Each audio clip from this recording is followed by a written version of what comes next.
I have three simple words for you today: artist, cartons, and concrete. What does this have to do with the Solid Waste Management Department? Well, stay tuned. More information when we return.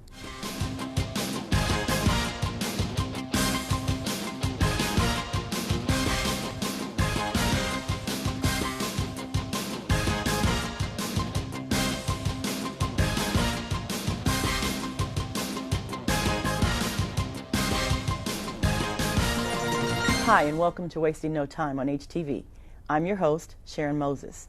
Today we are talking about exciting changes in the area of recycling, and it all has to do with three words: artist, cartons, and concrete. For this first segment, we have in the studio with us today Tommy Gregory of the Houston Arts Alliance and artist Pablo Jimenez Zapiola, both of whom will tell us how artists are helping to make recycling more interesting and more attractive. Welcome, gentlemen. Thank you both for being here today. Thank you. Thank you. I'm going to start with you first, Tommy, if you don't mind. Can you tell me a little bit about the Houston Arts Alliance? Yeah, the Houston Arts Alliance is a nonprofit 501c3 whose mission is to enhance quality of life as well as tourism here in Houston. And you can get more information by going to HoustonArtsAlliance.com. Very good. And what is your position with the Arts Alliance? As project manager for civic art and design, I wear a bunch of different hats, one being kind of managing the current project we're working on y'all with, which was the solid waste management vehicle truck design wraps. So we had an open call where we got some great Houston artists involved. And that's why we're here today, because of this particular project, which I'm really excited to talk about. Now, Pablo, before I ask you any questions, let me say we're here because you have started to do what to our recycling trucks? Well, because of a great idea from director Harry Hayes, as well as working with a colleague, Michael Moore, and partnering with the Houston Arts Alliance, we've decided to enhance the trucks as far as, you know, they always have a really nice green or blue color, but now they're extremely unique with original artwork design wraps on 6 different trucks. Very good. So you're partnering with the City of Houston. The Yes. Houston Arts Alliance is to actually wrap the trucks, our recycling trucks. That's correct. And that's what brings us to Pablo. Pablo, you are one of the artists on these trucks, is that correct? Correct. How did you get involved with the partnership with the Solid Waste Management Department and recycling trucks?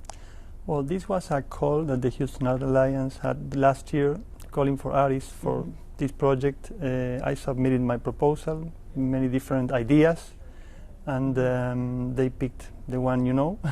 So was it just like you said it's an open call, so artists had to audition for it? Is that a word for it? Almost, a little less informal, or a little, it wasn't so formal. We did, the Houston Arts Alliance managed a citywide open call for artists who, professional artists who could execute what our mission was with y'all, and that's have a design that is very unique with their own studio practice and their art making practices, but also that has a strong concept involved in recycling. How many trucks did you wrap? We had a mission. We stuck to that as doing 6 trucks. Okay. It's like a pilot program. Okay. And so out of the open call, we had some great applicants. We went over with a professional selection panel who helped select the professional artists, Pablo being one of them. So it was open. Anybody could have applied, and the 6 it was a very hard decision, but the 6 that got it hit it out of the park. It's been great. So Pablo, what was your experience in wrapping this truck? What was your design?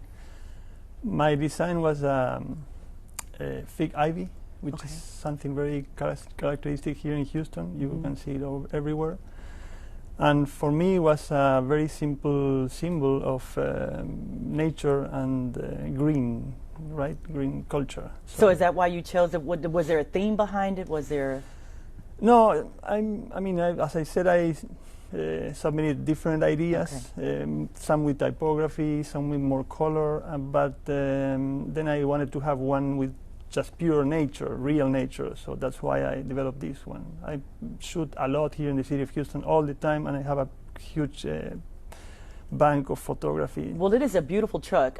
One of my favorites. All of them are my favorite for all the artists out there. But that is a really beautiful truck. I like the fig ivy. We had a chance to look at that. Now, who was the brainchild behind this process? I like to say it was kind of a number of very smart and out of the box thinkers, but beginning with Harry Hayes and Michael Moore, and then meeting with my director for Civic Art and Design with Houston Arts Alliance, Matthew Lennon, and helped with the three of them that helped kind of bring the project to reality. Working with Manette Basil in the mayor's office, assuring that we had the funds, and then doing the open call process. Now, I want to talk about funds. I'm going to come back to that. But Pablo, how long did it take you to complete this project? Is it a long process? Well, it took many months, actually. It's not that I was working all of the months, but I mean, the selection process, presenting the idea first, and then adjusting things, and creating a final file for print, to print that huge wrap. So it took time. Well, I understand. We talked in the back before the show began, and you're a photographer, you're an architect, you're also a poet. You wrote something really nice about the trucks. So when you look at that truck, how do you feel? What do you think about your work and the completion of it? I like it because it looks like a plant that is moving around the city. I mean, and for a moment you don't see the truck, you just see those leaves going on. Yeah, it's beautiful. I like it because of that. Well, I'm just so glad that you did that truck. I love that truck. Let's talk about the funding issue.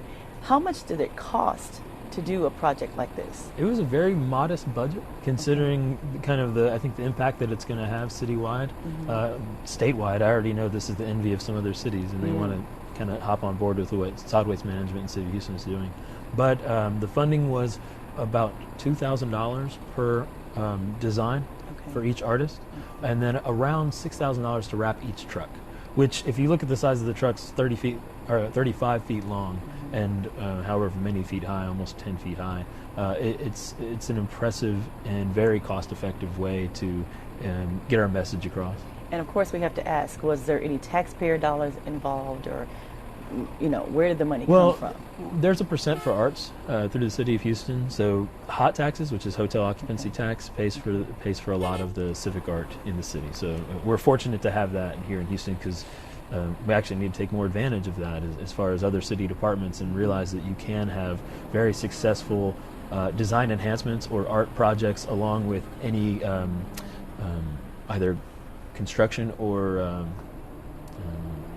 build out within your department.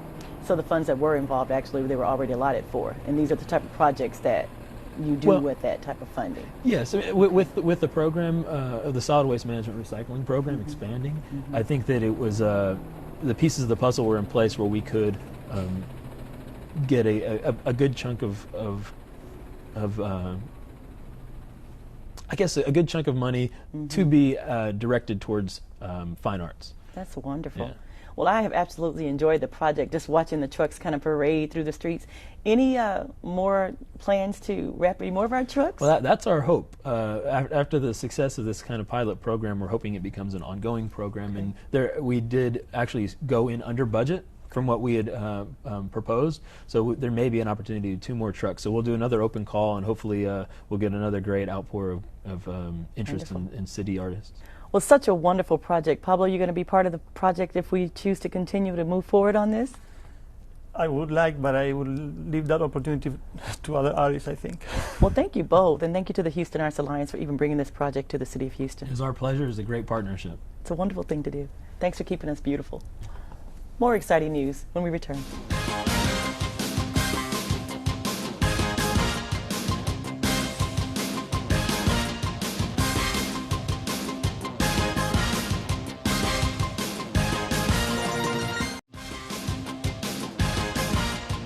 Welcome back. I'm Sharon Moses with Wasting No Time.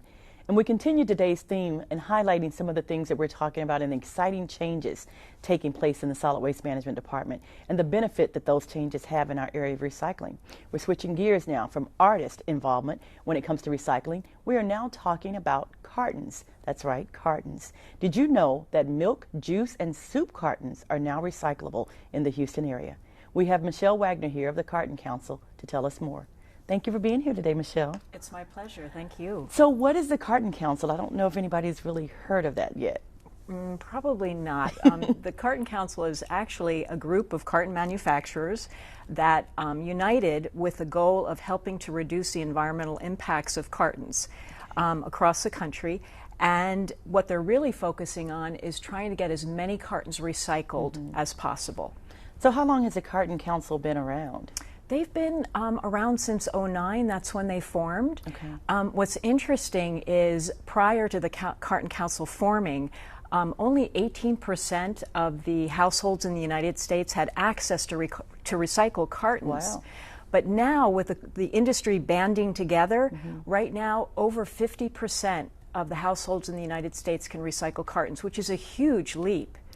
So that's great. How did you get connected with the City of Houston, the Carton Council? About 2.5 years ago, I approached Director Hayes about the possibility of adding cartons to what the city already recycles. And he said, yes, we would be interested. Can you help us with public education? And we said, yes, we can. And we were sort of off and running. And now, 2.5 years later, the City of Houston can recycle cartons. That's really exciting news. I need to ask you a really silly question. Yeah. What is a carton? Actually, it's not a silly question at all. Cartons are a type of packaging for food and beverage products. Okay. There are basically two types of cartons. There's a refrigerated carton and there's a shelf-stable carton. Okay. Refrigerated. What's the difference between the two? So this is an example of a refrigerated carton. It's probably what most of us are familiar with. Products like milk and juice and creamers come in this sort of packaging, okay? And you find it in the refrigerated section of your grocery store, okay? This package is what we call a shelf-stable package, and you'll find that on the shelf in your grocery store because it doesn't need refrigeration. It can actually be on a shelf up to 8 months without refrigeration until you're ready to use it and you open it. And products like soups and broths come in these packages, even wine and water come in these packages. That's the wine in the box. Exactly. Okay, so refrigerated and what's the other one? Shelf-stable. And shelf-stable. Is there a difference in the design and the makeup of the different types of packages? Basically, both cartons are made of the same materials. It's mostly paper, which is a renewable resource. Then there's a fine layer of polyethylene plastic. And the only difference is that in the shelf-stable carton, it has a fine layer of aluminum foil, which helps make it shelf-stable. Okay, that's so interesting. They're basically the same components. Now, it was my understanding a few years ago, and I recognize now that it's no longer the case, but one of the reasons we did not recycle those cartons was because of the wax coating on the inside. And obviously it's either a misconception or it's no longer the case. What's going on with that now? Sure. Cartons 30 years ago were wax coated. They are no longer wax coated. It is the polyethylene, that plastic that it may feel a little bit like wax. It's not. Okay. And cartons actually have been recycled in the United States for over 2 decades. Wow. So this is something that we've had in the back of our minds, but it's no longer the case. We can recycle all of these cartons. You can recycle all of these cartons. I think what's changed, if anything, is that the industry has banded together in '09, and I think that's made a huge difference. It's a great example of voluntary producer responsibility where the industry gets together to address an issue. And so with them getting together and pooling their resources, you know, we've been able to really exponentially increase carton recycling across the United States. It's really exciting. So tell me, what are the recycled cartons turned into? When you take them and you break them down, what do they become? So cartons become, for the most part, in the United States, cartons are recycled into paper towels, napkins, and tissue products. Because the fiber in the cartons is actually very valuable. It's a long, bright, white, strong fiber. And so those mills, those paper mills, really like the paper in the cartons. This is very interesting. And how can a citizen recycle these cartons? If we have curbside recycling, are they acceptable in the 18-gallon bins, do you know? I do.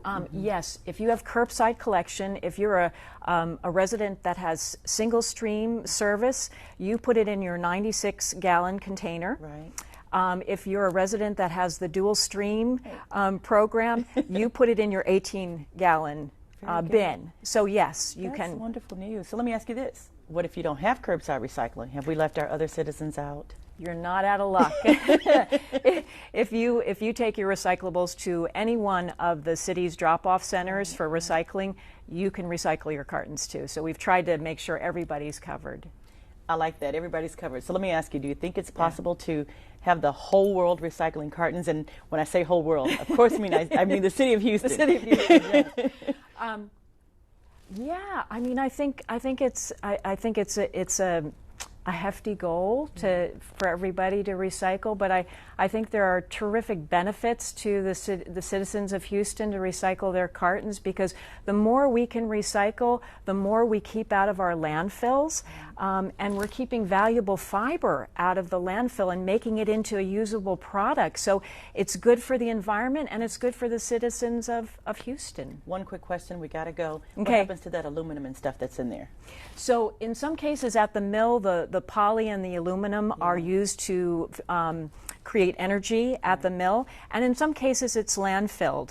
But the Carton Council is working on a whole carton solution so that everything is recycled, and it's coming. Michelle, we've got to have you back. We're just getting started and scratching the surface. Thank you so much for your time. Thank you. I really appreciate Wonderful it. to have you.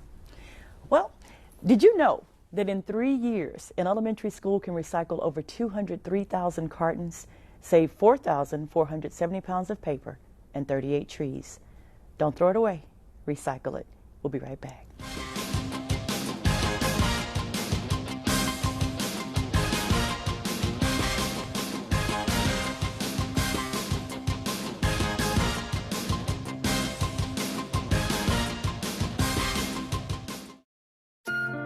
When you're finished with your food or beverage cartons, toss it in the recycling bin. Because every carton is recyclable and can be turned into useful paper products. Put your carton in the bin with your other recyclables and let them start a new life. When the contents are gone, let the carton live on. Recycle your cartons.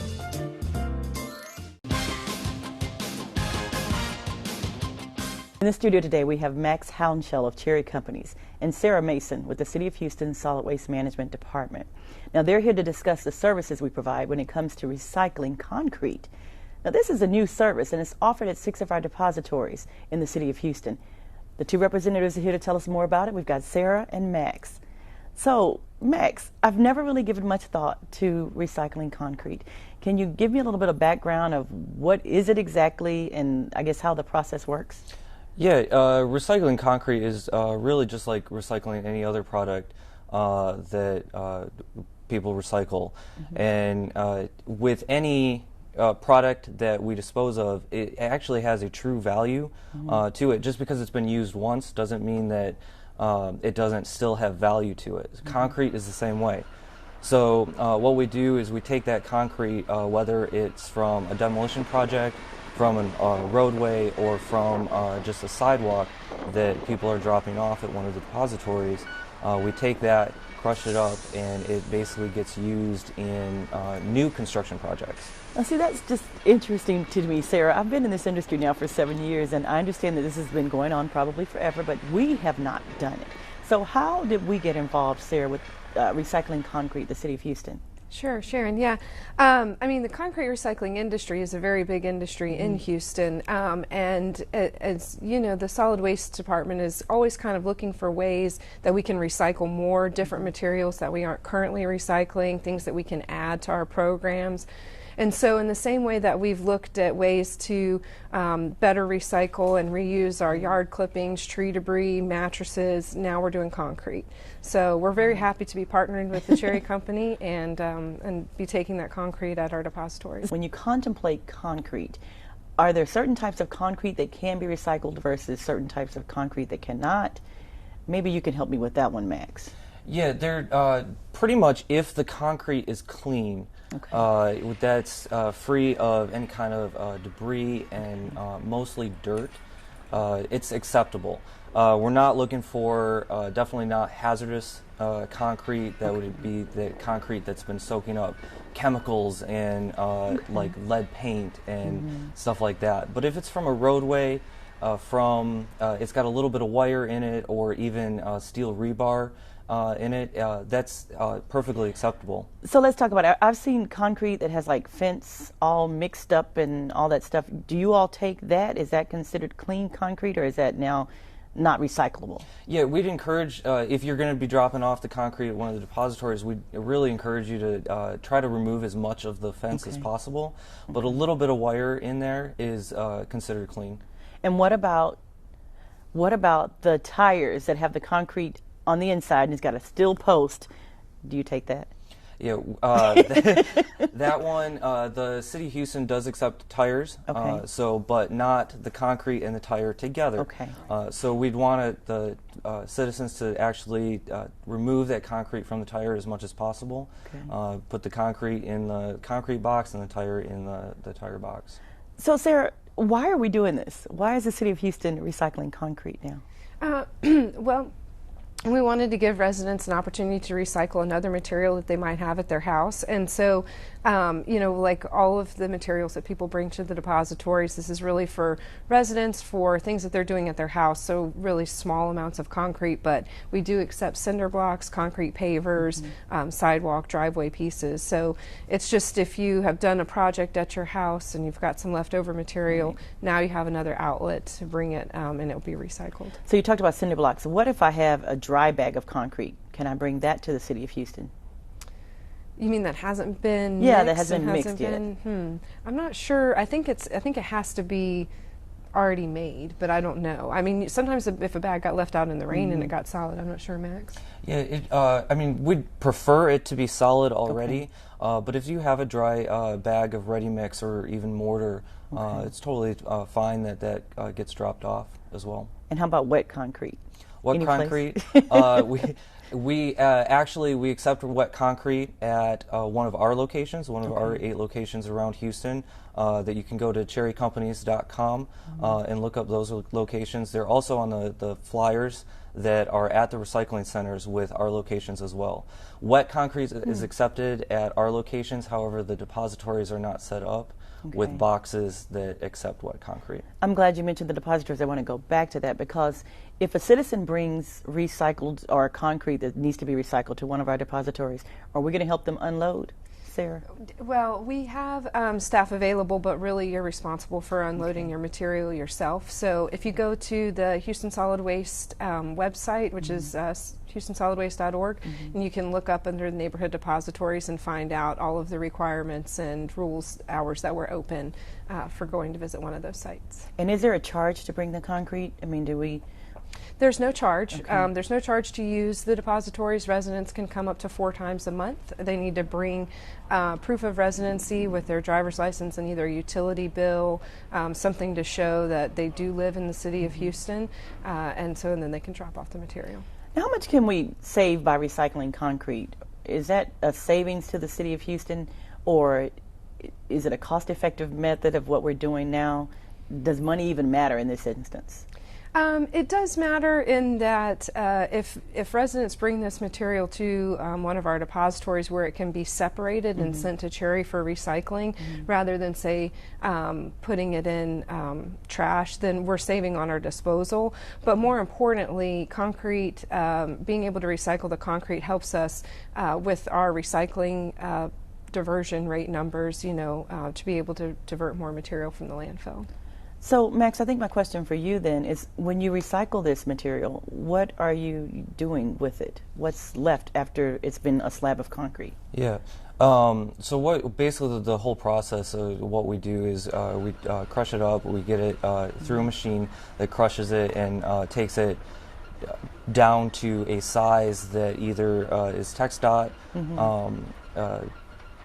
TxDOT size, or to a what we call a bull rock size, which is about 3 by 5, and it can be used for anywhere from new parking lots to roadways and highways, and then even like erosion control around the highways as well, or even just the regular resident needing to do erosion control around their driveways. Okay. So- I've got a final question. I know we've got to wrap it up, but I just want to know, how are we getting the word out to the citizens to let them know, besides this show, of course? Well, this show, it's on our website, HoustonSolidWaste.org, and then also, as Max mentioned, if you visit one of our depositories, we've put together an informational flyer that not only has our drop-off locations, but has the other Cherry locations, where if you had more concrete, you could take it directly to them as well. This is wonderful. A little new to me. I know it's been around forever, but I'm going to do a little bit more research on it myself as well. Thank you all for coming and making the public aware of recycling concrete. We appreciate Thank you, it. Sharon. It's wonderful. Well, thanks for staying with us to hear about this exciting news in the area of recycling. I hope you learned something new. I sure did, about what we're doing and why we're making some of these fabulous changes. Of course, if you'd like to learn more about us, please visit our website, www.houstonsolidwaste.org, or call us at 311. And hey, always give us a thumbs up at Facebook at Houston Solid Waste. Follow us on Twitter at Houston Trash. I'm Sharon Moses, and please keep watching Wasting No Time. See you next time.